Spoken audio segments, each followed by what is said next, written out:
Hello students, class 12th accountancy chapter 7 next sum मैं read कर रही हूँ, आप ध्यान दीजिए। केतन लिमिटेड ने एक चालू व्यवसाय 6 लाख रुपए में खरीदा, जिसका भुगतान 4,80,000 रुपये के 10 रुपये वाले पूर्णदत्त समता अंशों तथा शेष नकद भुगतान द्वारा होना था। व्यवसाय की संपत्ति एवं दायित्व निम्न प्रकार थे। प्लांट एवं मशीनरी 1,40,000 रुपये, भूमि एवं भवन 2,40,000 रुपये, स्कंद 1,80,000 रुपये, लेनदार 40,000 रुपये। जर्नल के लेखे कीजिए। In English, Ketan Limited purchased a running business for a sum of rupees 6 lakh payable as rupees 4,80,000 in fully paid equity shares of rupees 100 each and remaining amount by cash payment.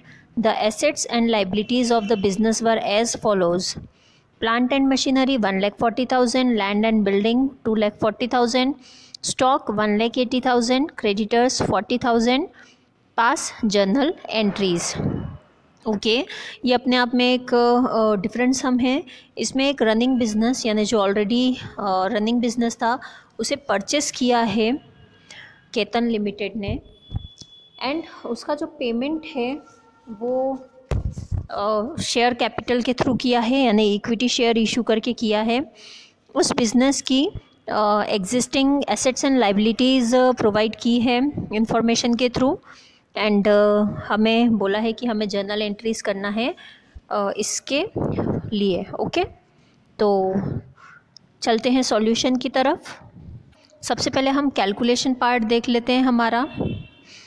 तो हम जितनी भी assets and liabilities की information दी है उनको ज़रा check कर लेते हैं। ठीक है, परचेस कंसिडरेशन हम वर्किंग नोट बना रहे हैं यहाँ पर। Goodwill is equals to purchase consideration plus liabilities minus sundry assets. ठीक है, परचेस कंसिडरेशन हमें बोला है 6 लाख रुपीज़ में परचेस किया है, प्लस लाइबिलिटीज़ हमें दी हुई है 40,000 रुपीज़, माइनस हम सारी एसेट्स को माइनस कर देंगे। एसेट्स का टोटल कर लेते हैं 1,40,000 प्लस 2,40,000 प्लस 1,80,000 रुपीज़। ओके, तो एसेट्स का टोटल आ जाएगा हमारा 5,60,000।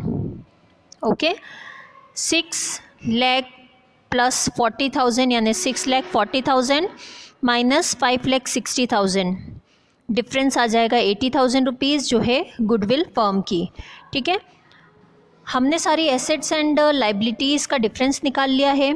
परचेस कंसिडरेशन को हम कैपिटल मान के चलेंगे। Okay, so purchase consideration plus liabilities minus assets, ये जो डिफरेंस है वो आएगा हमारा गुडविल। तो ये तो हो गया हमारा working note. Now we have to pass journal entries. तो फर्स्ट एंट्री करेंगे हम एसेट्स एंड लाइबिलिटीज़ जो है रनिंग बिजनेस की उनकी। ठीक है, सारी एसेट्स होंगी डेबिट और सारी लाइबिलिटीज़ होंगी credit.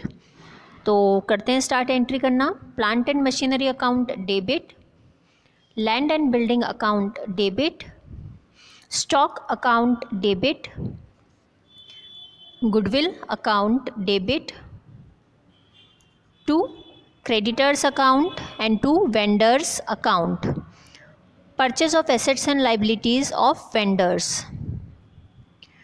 Plant and machinery 1,40,000, land and building 2,40,000, stock 1,80,000, goodwill 80,000 हमने अभी कैलकुलेट किया, creditors 40,000 and vendors account 6 lakh rupees. Okay, हमने वर्किंग नोट बनाया, उसकी प्लेस पे हम अगर डायरेक्ट ये एंट्री पास करते और दोनों साइड का डिफरेंस निकालते तो भी 80,000 का डिफरेंस आता। ठीक है, और वो डिफरेंस हमारा ऑब्वियसली गुडविल आता क्योंकि एसेट साइड पे आ रहा है डिफरेंस। तो ये हमारी फर्स्ट एंट्री हो गई। Now entry for payment. Next entry कर रहे हैं हम vendors account debit to share capital account and to bank account. Payment made by issue of shares and check.